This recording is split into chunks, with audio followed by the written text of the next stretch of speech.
چاہے تو 100 پیر کے مزار پہ حاضری دے آ، لیکن جب تک ابا راضی نہیں اتنی دیر تک اللہ راضی۔ یہ حدیث پاک ہے، حضور نے فرمایا جس کے والد راضی اس کا اللہ راضی، اور جس کا باپ ناراض اس کا اللہ۔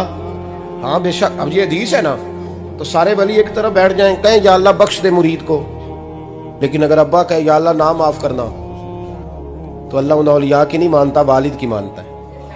اس لیے بلے شاہ آسمانی اڈ دیاں پڑھنا ہے، جیڑا گھر بیٹھا انہوں پڑھیا ہی نہیں۔ بھائی یاد رکھو، ماں باپ سے پیار کرو، ان کی خدمت کرو، ان کے پاس بیٹھا کرو، اور ماں باپ کو ٹائم دیں، وقت دیں، چند گھڑیاں ان کے پاس بیٹھیں۔